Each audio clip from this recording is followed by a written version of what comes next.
नमस्कार, भारत के पहले digital mobile news channel metro TV में आपका स्वागत है। मैं हूं अनामिका।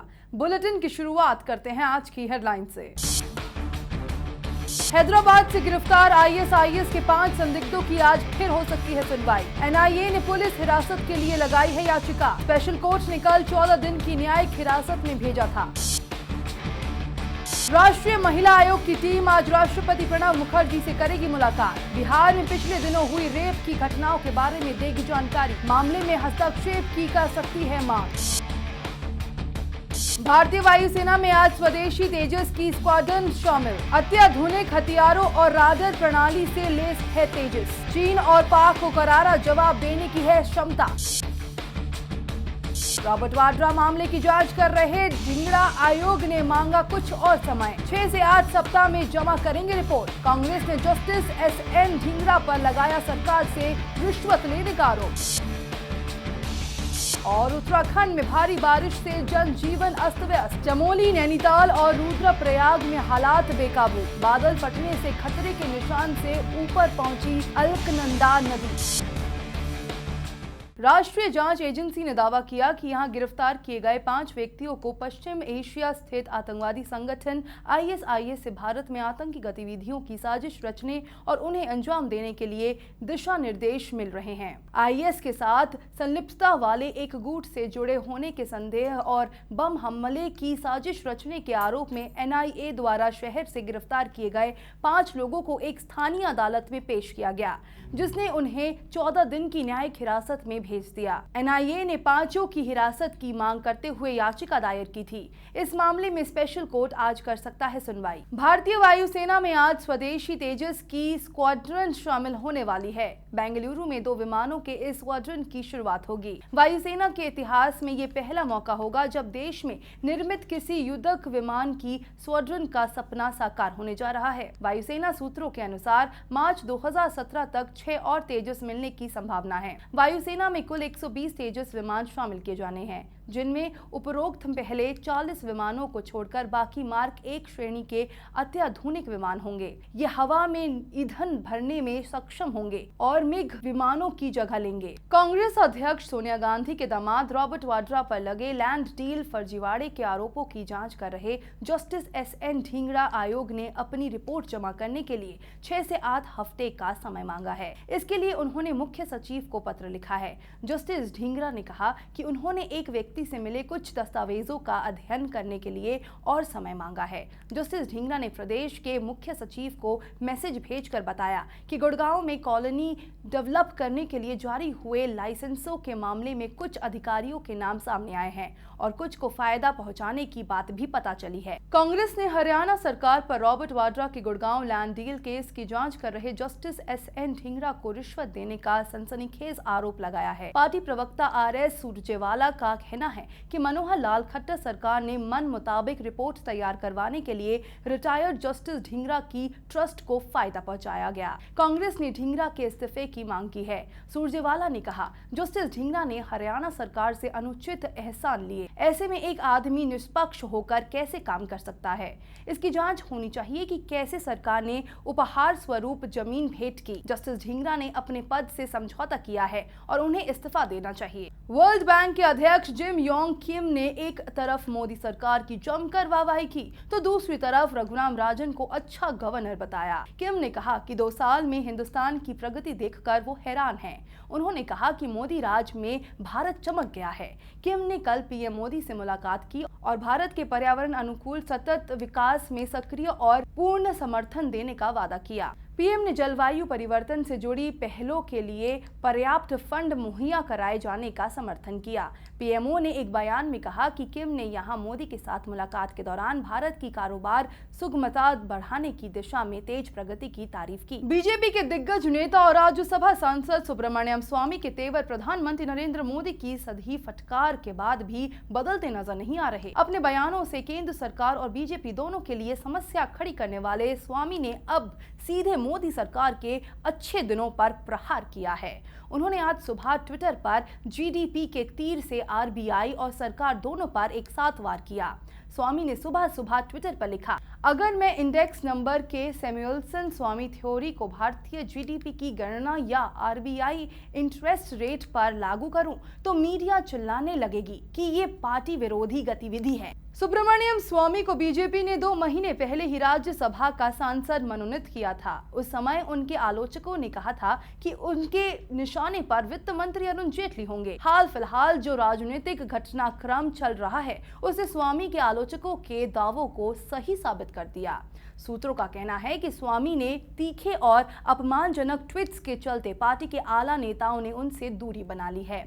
साथ ही उनके बयानों पर आरएसएस में भी चर्चा की जा रही है। अगर भविष्य में भी स्वामी के हमलावर ट्वीट जारी रहते हैं तो बीजेपी नेतृत्व उनके खिलाफ अनुशासनात्मक कार्रवाई कर सकता है। बीजेपी स्वामी से पहले ही खुद को दूर कर चुकी है। इसके अलावा प्रधानमंत्री मोदी मंत्रिमंडल विस्तार में भी स्वामी का पत्ता काट सकते हैं। प्रधानमंत्री नरेंद्र मोदी ने कल मंत्रियों के 2 साल का रिपोर्ट कार्ड जांचा। प्रधानमंत्री ने समीक्षा के बाद मंत्रियों से 2 टूक कहा कि उनको समयबद्ध तरीके से तेजी से काम करना होगा। उन्होंने कहा कि रुके नहीं बल्कि ऐसे काम करे जो जमीन पर दिखे। वित्त मंत्रालय के व्यय सचिव ने बैठक में 113 पन्नों के प्रस्तुतिकरण के जरिए 40 से ज्यादा मंत्रालयों के कामकाज का ब्यौरा पेश किया। इससे मोदी सरकार के 3 बजटों की घोषणाओं व उन पर मंत्रालयों द्वारा हासिल की गई उपलब्धियों का जिक्र था। बैठक में प्रधानमंत्री ने साफ कर दिया है कि कौन मंत्री कहां पर है। मोदी ने विकास पर्व के दौरान देश के विभिन्न हिस्सों में सरकार के कामकाज पर मिली प्रतिक्रिया भी शामिल की है। मोदी सरकार के मार्गदर्शन मंडल की अवधारणा को दोहराते हुए मध्य प्रदेश के मुख्यमंत्री शिवराज सिंह चौहान ने कल 2 वरिष्ठ मंत्रियों को हटाते हुए अपने मंत्रिमंडल का विस्तार किया और 4 कैबिनेट मंत्री और 5 राज्य मंत्रियों सहित कुल 9 नए मंत्रियों को अपनी मंत्री परिषद में शामिल किया। ऐसा लगता है कि 85 वर्षीय बाबूलाल गौर और 76 वर्षीय सरताज सिंह को उनकी उम्र के चलते हटाया गया है। गौर के पास गृह मंत्रालय और सिंह के पास लोक निर्माण विभाग की कमान थी। समझा जाता है कि शपथ ग्रहण समारोह से ठीक पहले भाजपा आलाकमान के निर्देशन पर दोनों ने इस्तीफा दे दिया।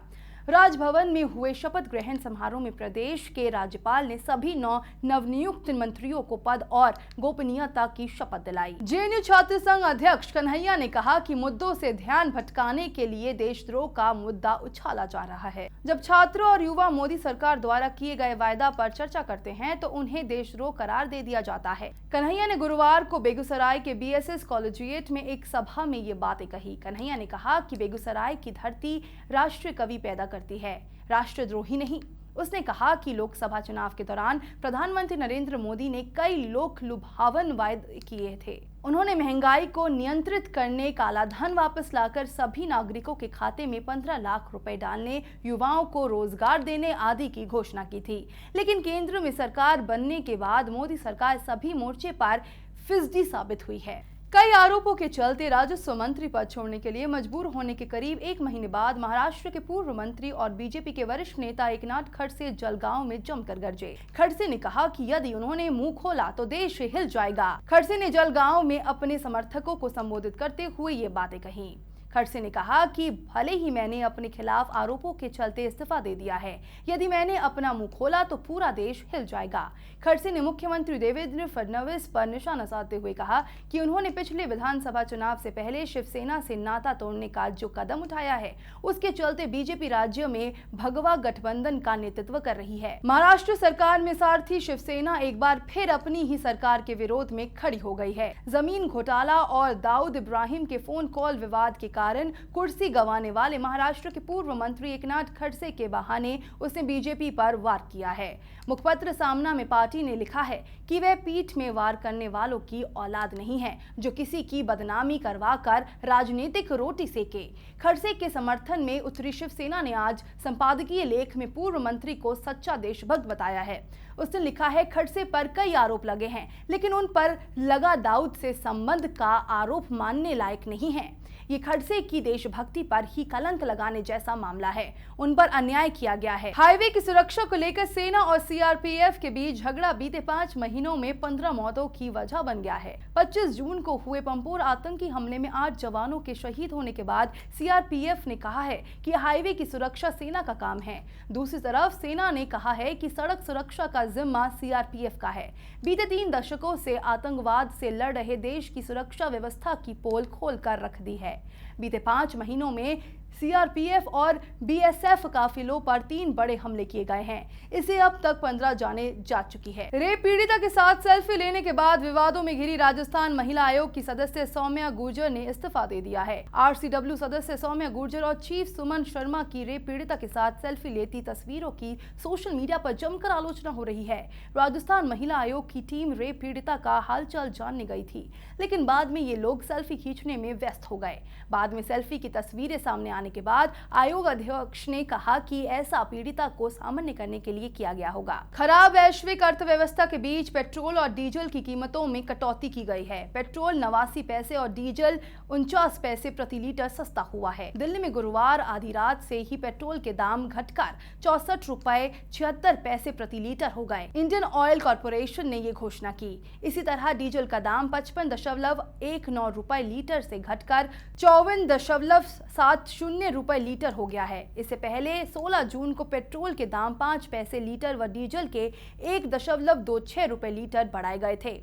1 मई से 4 बार की वृद्धि में पेट्रोल के दाम 4.52 रुपए लीटर और डीजल के 7.72 रुपए लीटर बढ़े हैं। मुंबई हमलों को लेकर पाकिस्तान का ढीला रवैया एक बार फिर सामने आ गया है। इस बार पाकिस्तान विदेश मंत्रालय ने मामले की सुनवाई में देरी के लिए भारत को जिम्मेदार ठहराया है। पाकिस्तान ने बयान दिया है कि सुनवाई पूरी करने के लिए हमें और सबूत चाहिए थे, लेकिन भारत की तरफ से कोई जवाब नहीं मिला। पाकिस्तान विदेश मंत्रालय ने कहा कि हमारे विदेश सचिव ने भारतीय विदेश सचिव को इस संबंध में एक चिट्ठी भी लिखी, जिसमें उनसे मुंबई हमलों से जुड़े और सबूत साझा करने के लिए कहा गया था, ताकि मामले की सुनवाई को आगे बढ़ाया जा सके। लेकिन भारत की तरफ से अभी तक कोई जवाब नहीं मिला है। F-16 सौदा रद्द किए जाने के बाद पाकिस्तान ने कहा कि अमेरिका के साथ उसके संबंधों को इस सौदे से जोड़कर नहीं देखा जाना चाहिए। साथ ही इस्लामाबाद ने कहा कि उसे इन लड़ाकू विमानों को हासिल करने के संबंध में अभी भी उम्मीदें हैं।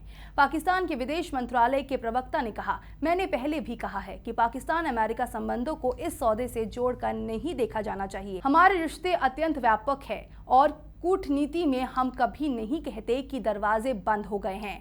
प्रवक्ता ने कहा कि अमेरिका से 8 F-16 विमान हासिल करने का उद्देश्य आतंकवाद निरोधक प्रयासों में पाकिस्तान की मदद करना है। खबरों के सफर में फिलहाल इतना ही। देश दुनिया की पल पल की खबरों को हम आप तक पहुंचाएंगे एक नए अंदाज में, आपके मोबाइल फोन के माध्यम से। तो आप जुड़े रहिए मेट्रो टीवी से। नमस्कार।